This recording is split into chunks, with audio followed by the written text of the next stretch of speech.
ये कहानी सच्ची हिकायत से ली गई है। बनी इसराइल के एक नेक और सच्चे आदमी की है, जिसकी जिंदगी सच्चाई और ईमानदारी की मिसाल थी। उसके पास एक बेटा था जिसे वह बहुत मोहब्बत किया करता था। जब उस आदमी की मरने का वक्त करीब आया, उसने अपने बेटे को अपने पास बुलाया और उसे एक ऐसी वसीयत दी जो उसके जिंदगी का आधार बन गई। उसने कहा, बेटा, मैं तुम्हें खुदा की कसम देता हूं कि कभी भी झूठी या सच्ची कसम मत खाना। ये कहकर वह इस दुनिया से रुखसत हो गया। उसके मरने के बाद जब लोगों को उसकी वसीयत की खबर हुई, तो कई लोग उसके बेटे के पास आने लगे।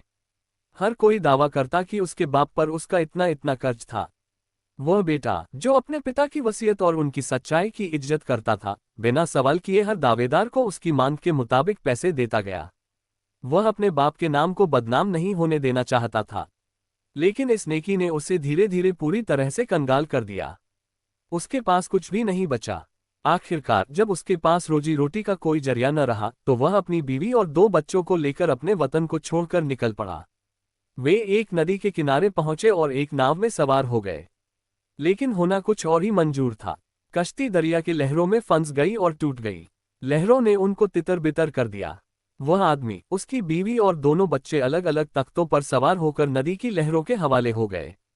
लहरें उन्हें दूर दूर ले गईं और वे एक दूसरे से बिछड़ गए। वह आदमी, जो लोगों के जुल्म से तंग आकर अपने घर को छोड़कर निकला था, एक वीरान टापू पर जा पहुंचा। वहां न कोई इंसान था, न कोई जानवर। चारों ओर सन्नाटा पसरा था। वह हैरान और परेशान था, सोच रहा था कि अब क्या करे, कहाँ जाए। तभी हातिफ से आवाज सुनाई दी। एक आसमानी आवाज ने कहा, ऐ माँ बाप पर एहसान करने वाले, खुदा चाहता है कि तुझे एक खजाना मिले। उस जगह पर जा जो मैं तुझे बताता हूँ। वह इंसान उस आवाज के पीछे चल पड़ा और उसने उस जगह को खोज निकाला। वहां उसे सचमुच बड़ा खजाना मिल गया। उसका दिल खुशी और हैरत से भर गया। वह अल्लाह ताला का शुक्र अदा करने लगा। कुछ वक्त बाद खुदा ने कुछ लोगों को उस द्वीप पर भेजा। उस आदमी ने उन लोगों का दिल खोलकर खिदमत और मदद किया। उसने उनकी हर जरूरत का ख्याल रखा और उनके साथ ऐसा सलूक किया जैसे वे उसके अपने हों। उसकी मेहमाननवाजी और गरीबों की मदद करने की शोहरत दूर दूर तक फैलने लगी। लोग उसके इस नेक फितरत की कहानियां सुनकर उस द्वीप की ओर खींचे चले आए। जो भी वहां आता वह वहीं बस जाता।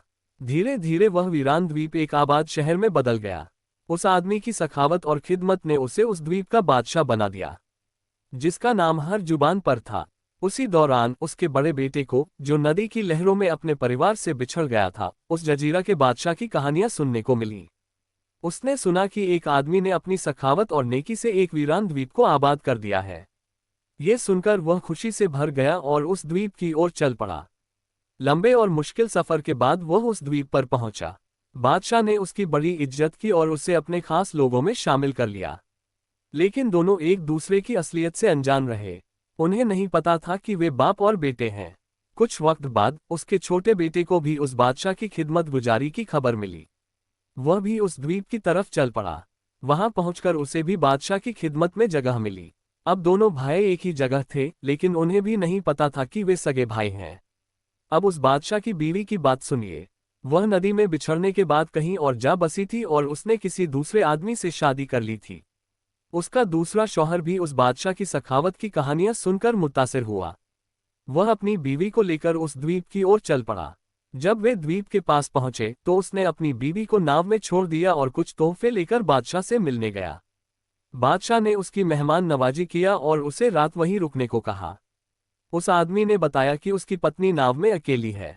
बादशाह ने तुरंत उसकी बीवी की हिफाजत के लिए 2 लोगों को भेजने का फैसला किया। इत्तेफाक से उसने अपने दोनों बेटों को ही यह जिम्मेदारी सौंपी, जो उसकी असलियत से अनजान थे। जब दोनों भाई नाव के पास पहुंचे तो उन्होंने आपस में बातचीत। उन्होंने तय किया कि वे एक दूसरे को अपनी जिंदगी की कहानियां सुनाएंगे, ताकि रात कट जाए। बड़े भाई ने अपनी कहानी शुरू की। उसने बताया कि कैसे उसके माँ बाप और भाई नदी में बिछड़ गए, कैसे उसका वालिद, माँ और छोटा भाई उससे अलग हो गए। उसने अपने छोटे भाई का नाम बताया, जो इत्तेफाक से दूसरे भाई का ही नाम था। छोटे भाई ने जब ये सुना तो उसका दिल जोर से धड़कने लगा। उसने पूछा, तुम्हारे वालिद का नाम क्या था? जब उसने अपने बाप का नाम सुना तो उसकी आंखें नम हो गईं। उसने और पूछा, और तुम्हारी माँ का नाम? जैसे ही बड़े भाई ने माँ का नाम बताया, छोटा भाई और बर्दाश्त न कर सका। वह अपने भाई से लिपट गया और रोते हुए बोला, खुदा की कसम तुम मेरे भाई हो। उनकी यह बातचीत नाव में बैठी उस औरत ने सुन ली, जो उनकी माँ थी। सुबह जब उसका दूसरा सोहर कश्ती पर लौटा तो उसने अपनी बीवी को उदास और गमगीन देखा।